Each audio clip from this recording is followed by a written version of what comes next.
Hello! Welcome to the Buchanan Buzz. Episode 6. We're- Katie, Lauren. We'll do a quick little spiel. First of all, thank you for all the replay watchers right now who are watching this back. But also, for the replay watchers, if you're not familiar with Buchanan Buzz, we are a PR fails show. We talk about the PR fails in the PR and communications industry. But the past 2 episodes, we have been specifically talking about coronavirus PR fails, but also some successes.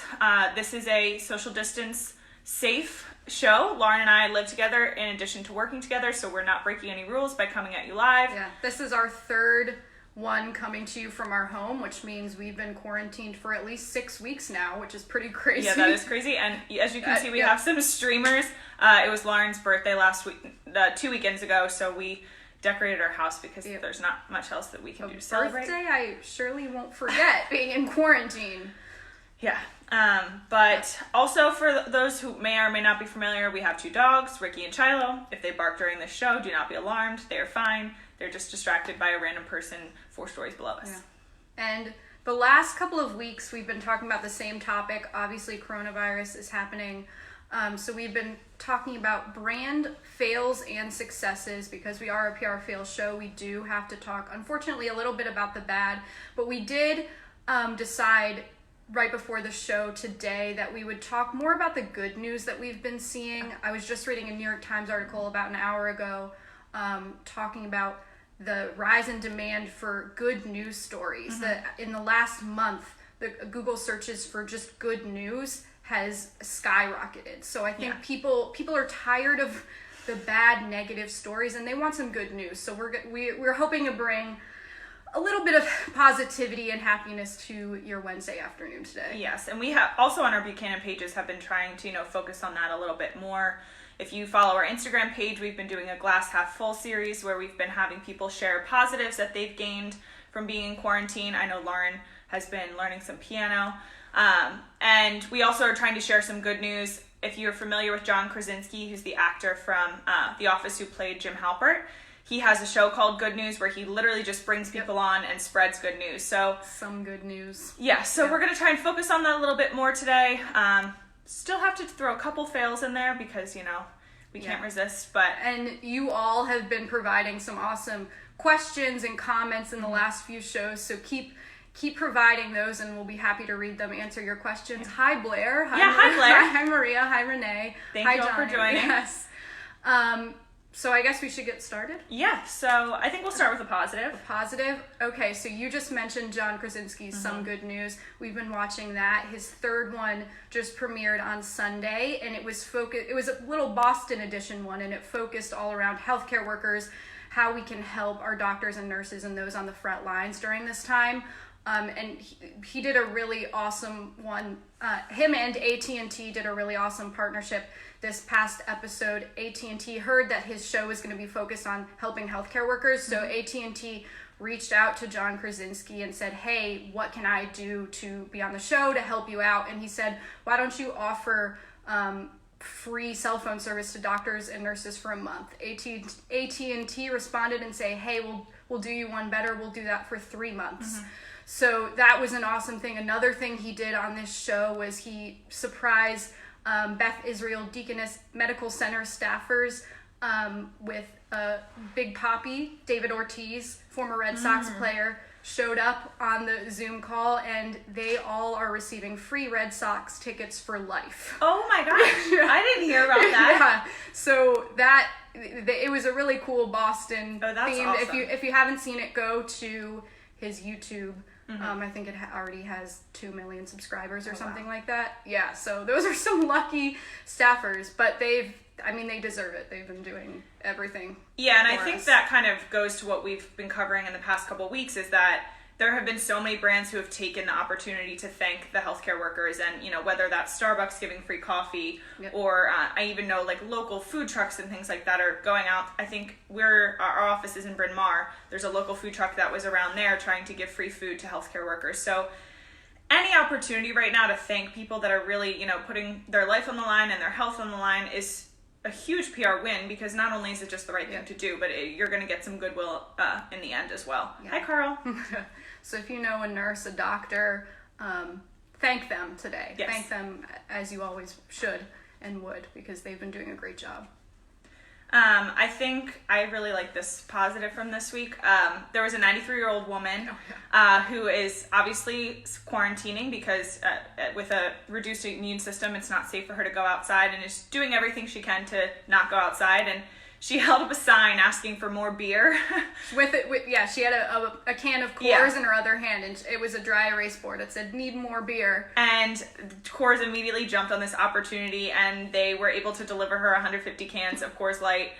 It was spread all over social media. Again, another great feel-good story about people actually following social distancing and quarantine policies, and brands finding ways to deliver and support people who are doing everything they can to make sure we all stay healthy. Yeah, they also gave her Coors for life when she runs out of those 150 cans. We're just giving away things for life this week. I guess that's a good theme. So lots of positives. I guess we'll bring you a PR fail now. I will say it was harder this week to find PR fails, which is a good thing. It means people are being more sensitive, compassionate.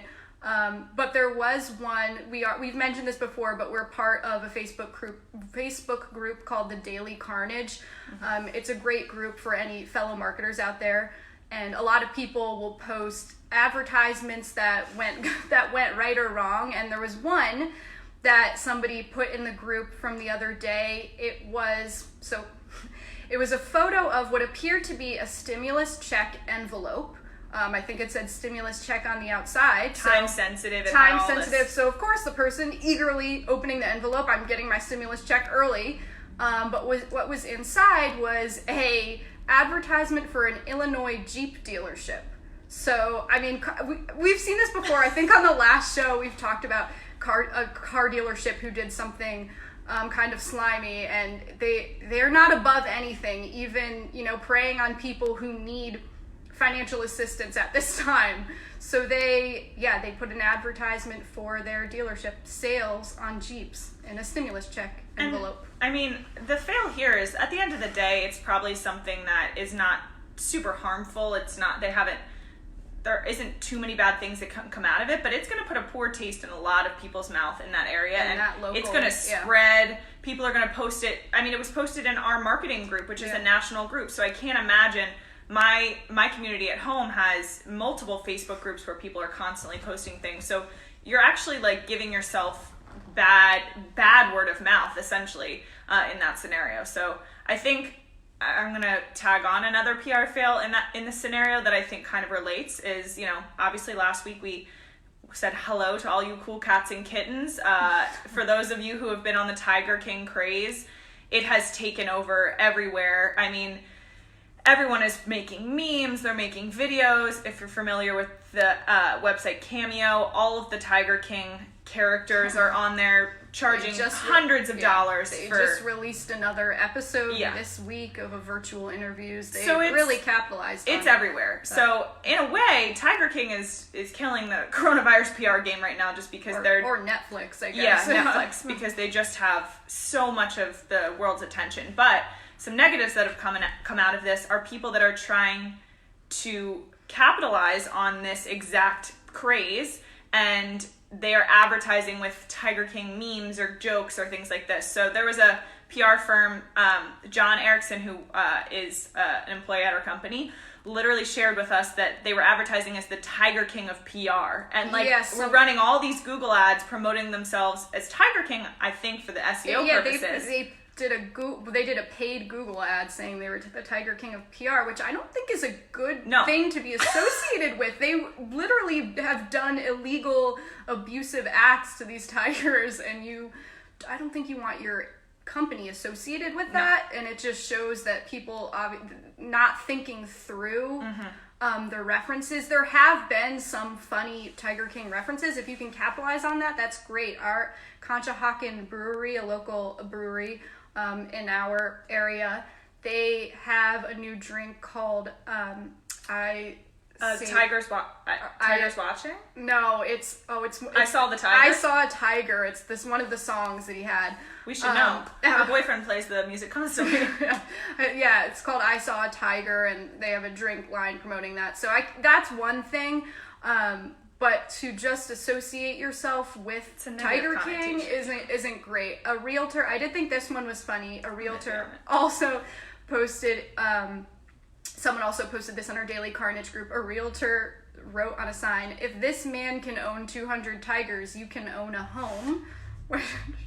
Lauren likes it. I don't think I do. I think it's along the same vein of like, he shouldn't have owned 200 tigers. That's not a good thing. Like, you should probably own a home. He shouldn't have owned 200 tigers. Yeah. Another one which made no sense was in this group, someone said that their boss of a cheerleading company, a cheerleading camp, which is obviously not in business right now, they wanted to put a sign outside of the store that just says Carol Baskin, who is a character on the show Tiger King, so that people would take a picture in front of the sign in front of the store and then post it on social media. But it's not related at all. No one's going to look at that and be like, I want to take my kid to this cheer camp. So you need to be thoughtful if you're going to use a pop culture reference, which a lot of people can be successful with, a lot of companies can be successful with, but I think that's a lesson though, no matter whether you're, promoting yourself during a pandemic or not.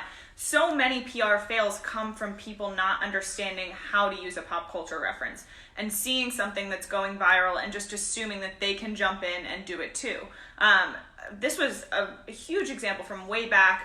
There was a weird kind of raunchy meme going around about like, basically you were supposed to insinuate some sort of sexual innuendo, and a lot of brands were able to do it in a tasteful way, and they thought it was really funny, and this young social media intern jumped on it for her kind of small chip company that's like, it's a regional chip company. It doesn't have a lot of notoriety, and it was something a little crossing the line. It was way too sexual to be posting on a company Twitter page, and it got a huge amount of notoriety, and all these brands started responding, and she was in so much trouble because like you have to know the right way to execute things. And we always say you need to go around and ask everyone in the room, how does this make you feel? Will you be offended? Could somebody be offended by this? You would think that people would do this, but they still need to be reminded. But that's enough negative. Yeah. Should we go Make a pivot to a good one? We have a lot of beverages. A lot of beverages did good things this week, but I like Natty Light or Natural Light. The beer, which is... I had a fish in college named Natty. Its demographic is largely college-age kids. I know the company did a pivot a few years ago and now targets mostly college-age kids, understandably. It's not a very good beer. But what they're doing is they're sponsoring a college graduation on May 14th because, of course, a lot of schools have to delay or cancel their graduation. So Natty Light is putting on a graduation of its own. They're having Mark Cuban, Barstool CEO Erica Nardini, Jane Lynch, Amanda Cerny, celebrities, activists are all speaking at this fake graduation. I know kids can enter their names to be announced at the graduation, and I know they're doing a bunch of promotion stuff. People can get free Natty Light. So Natty Light, this is obviously because graduations can't happen. They're taking over for that and doing a really great thing there. Mm-hmm. They've also they did this a while back, but they launched a campaign to help college relief to fund student loans. Yeah, so I think, that's obviously a great one. It also ties into one that Lauren and I were talking about the other day, which is the Lady Gaga concert that's going to be happening shortly. There's been a ton of, and we talked about this, we've been talking about so many of these things that have a lot of similarities. Lady Gaga's, it's being related to Live Aid. It's a huge, massive global concert that's going to have, I saw the list of celebrities that were singing. I had to be like upwards of 40 plus.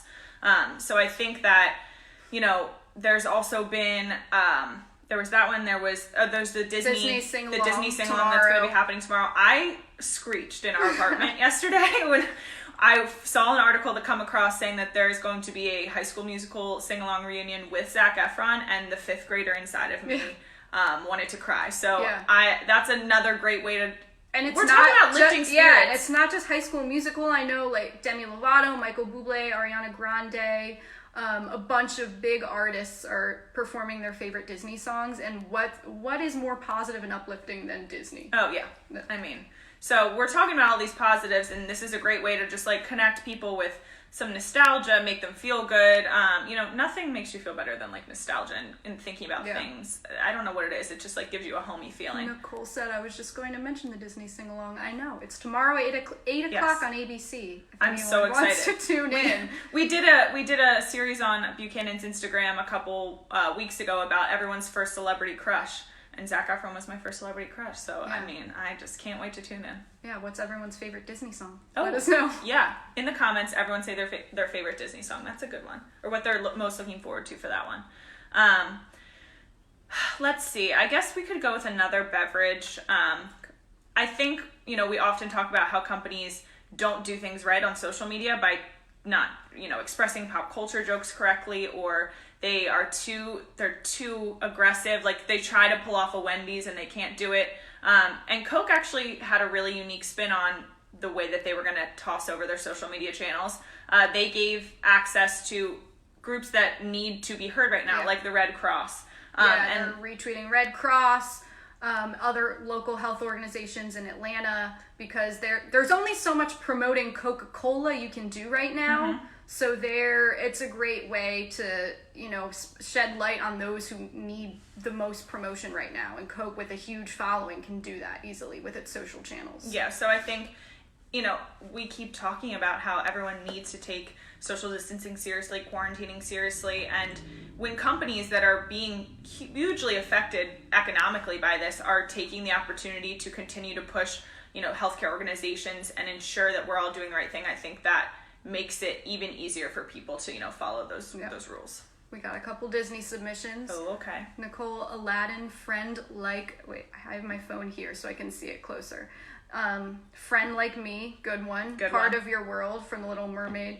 Johnny says, Demi is singing A Dream is a Wish Your Heart Makes, so I'll go with that. Poor Unfortunate Souls, I love that one. Oh, I love that one too. Yeah. And of course Johnny has to choose the one that I challenge you, Johnny, to choose the one that Demi Lovato is not singing. That is your favorite. I'll Make a Man Out of You, Mulan, is the one I'm looking forward to. Although I don't know the person who's singing it. I forget his name. I don't know what I would say is my favorite. Oh, I know. My favorite Disney movie is Hercules, and I like the muses, all the songs that they sing. Ariana Grande is doing why can't I remember? Zero to Hero? No. I can't remember. Meg sings it. Oh. It's a really good one. Yes, that one. I won't say I'm in love. Yeah, that one. She's doing that one. I'm excited for that one too. All right, so lots of Disney fans. Yeah, Aristocrats. I'm surprised my sister. I Want to Be Like You, Jungle Book. I said Aristocrats. Aristocats. Oh yeah, they play the piano. You'll have to learn that song. So, should we go with another bad one? I think, yes. I think news organizations. Yeah, I want to do Sephora too. Yeah. Go ahead, you go Sephora first. Yeah. So Sephora, a couple of weeks ago, or last week, earlier this month, I don't know when exactly it was, but they laid off, I don't know exactly what the number is, but in the thousands of seasonal and part-time employees all over a Zoom call. So the regional districts, which of course right now, if you are laying someone off, it is over Zoom, but the way that Sephora handled it was pretty poor. They got all the regional district, the higher up person in each district did a roll call, had all hundreds of employees on the call, did a roll call, so listed everyone's name, and then said, you're getting laid off. They also only gave them a few minutes to get on the call to give them this announcement. No time for questions. It was pretty much you're getting laid off. You get 1 week of severance. That was the end of the call. Sephora had previously said, too, that it would be taking care of every single one of its workers. So this is which you probably shouldn't have promised that at the beginning of a pandemic to begin with, but you have to be compassionate about these people are part-time workers. Seasonal workers are losing these jobs. Some of the employees that were interviewed, they've worked with Sephora for 5-10 years, and just over a Zoom call where their name is being read out in front of tons of their colleagues who now know that they've also been laid off. You just have to be a little sensitive. I know it's hard with that many employees. How do you do it? There has to be a better way. So we always say you just need to have a little empathy. Especially during this time right now, there is no roadmap on how we're supposed to deal with messaging around a pandemic. And, especially in a scenario like that, you never want to make promises that you can't keep, even though you want to toe a line of being assuring and kind and showing empathy, but not making promises that you can't follow through on. And knowing how this continues to roll out and that we don't know when we're going to be able to get back into stores or when people are going to have money to spend at those stores, I think it's just really important that leaders make sure that they understand that, say, I'm going to do everything we can, but don't say we will be taking care of you. We promise that we will. You need to make assurances without making promises. Yeah, and be honest, be transparent. Don't walk around the issue. Just be direct, but of course in a compassionate, sympathetic way. But my one PR fail I thought this week was news organizations. So news organizations are doing a lot of wonderful things. They're disseminating the information that we need to understand what's going on. But one kind of negative in a lot of these scenarios is we understand that newspapers are also businesses who need to make money, and they need subscribers to make that money or advertisements. And right now, there's been a ton of articles, and a lot of organizations have been lauded for bringing down their paywalls on specific articles that are referencing coronavirus. But there were a number of organizations this week that were sharing articles about how to stay safe, and then when you would click on the article, the paywall would go up. It was, Wall Street Journal specifically. They had one that was I think it was called here's what you need for an emergency preparedness kit, and then when you clicked on it, you see all these comments of people saying, why would you promote this? And I can't read the article. Apparently, the pop-up came up, the paywall pop-up came up, and if you exited out, you could read it. But I guess some people still weren't. It wasn't clear enough. Yeah. So just being, again, transparent with what you're selling.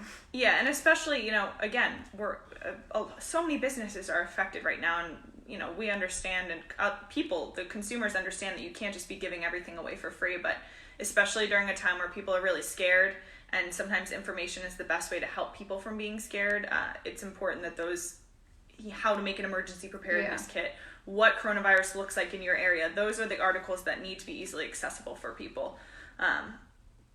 But there's other people who haven't been able to have, it's harder for people to access their facilities and are doing great things and making it accessible virtually. So Nicole actually mentioned this to us last week after we got off our episode, and so we wanted to bring it up this week. There's a ton of museums. The arts are really doing everything that they can to bring art and fun and happiness to people's homes through virtual tours. I know international museums, the Met, MoMA, I believe the Philadelphia Art Museum. Yep.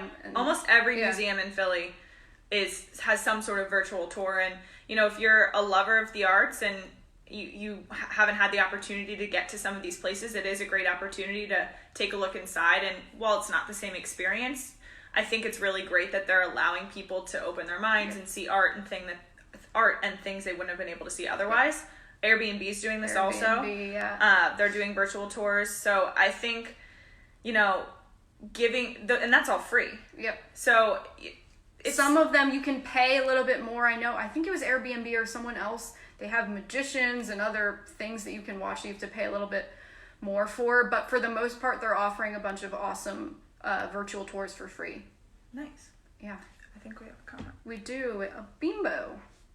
Their donation. Oh, I know. I was gonna mention that at the end of the call, or at the end of the show, but we can mention it now. So, if you're not familiar with our agency or follow us on our social channels, we represent Bimbo Bakeries USA, who's the largest bakery in the United States, and they were actually just featured last week on Feeding America Day on ABC, they have donated $500,000 to Feeding America, and employees can match up to $1 million in their donations. And, you know, we've been talking about all these people that are on the front lines, doing everything they can to save people, but there's also a lot of people who have been affected economically by this crisis, and they are struggling whether to buy medicine or to buy food, and how they're going to get through the next couple months if they've been laid off, or if someone in their family has been laid off, or someone in their family is sick. So Feeding America is a huge part of helping those people. They're through donations like Bimbo has made, or other organizations have made, or even individuals make, they're able to bring food to people who might have to be deciding whether or not they can afford to feed their family that week. So we were super proud. We're always super proud to represent Bimbo, but it's, you know, it's great to work for clients who are doing everything they can to give back to the communities that they serve. And Dana Connors, who is one of our contacts there, she was great on ABC, and we were really proud of them. Yeah, that's awesome. Hi, Julie. We love when Thanks our for clients joining. do awesome things to help people. Hi, Allie. The last negative thing that we have on our list, which isn't exactly negative, but the repetitive, uninformative emails that you're getting from all of these companies. I understand that it's necessary. It's good that they're letting you know what they're doing. Some of them are a bit unoriginal, and I just want to share, I posted a couple of polls on my Twitter yesterday. One, I was asking, what are your thoughts on these company emails? The 4 responses that you could pick were repetitive, informative, offensive, and annoying. And everybody responded either annoying, repetitive, or offensive. So nobody responded that the emails they've been receiving from companies are informative. And then on the next poll, I asked, if you responded negatively, have you unsubscribed from any of the companies who have sent you these annoying emails? And the vast majority of people said they have not unsubscribed. So 90% of people are annoyed, but 85% are staying subscribed. So I guess the companies aren't doing something totally wrong. I guess it's not quite a fail, Yeah. because the failure would be like, you know, when people send out mass emails where it says insert first name here, or I know there was I think like Michael sent out an email that was like an internal staff email that somehow got out onto the listserv. It didn't have any information that was incorrect, or like proprietary information. It's a fail though. But yeah, that's a fail. But that's what I mean. Those are fails. This is more just, Yeah, it's I think it's people know, they're expecting it, they know. I think it would be worse if they didn't send one. I don't know. you have to say something. Yeah. And I think this is what we're talking about when it's just, there is no roadmap. Like with the first person who sent out the email was probably, everyone was like, wow, great. I feel so much better. Like we talked about Newly weeks and weeks and weeks ago. Yeah. They were ahead of the curve. They were ahead of the curve sending the email out. But then when, you know, that week comes where all the other brands are panicking, like, oh, well, Coke sent this out, and so what are we going to do? Then you're forced to basically, like, everyone's sending out mass emails. So you're right. You have to say something, but I think maybe thinking about how to put a different spin on it would make it more informative to people, giving them information that's pertinent to what their brand is. I mean, if they want to offer me a coupon, I will gladly accept that. But, I want to end on a positive, though. And I think I'm going to tie it back to what we started the show with, which was John Krasinski.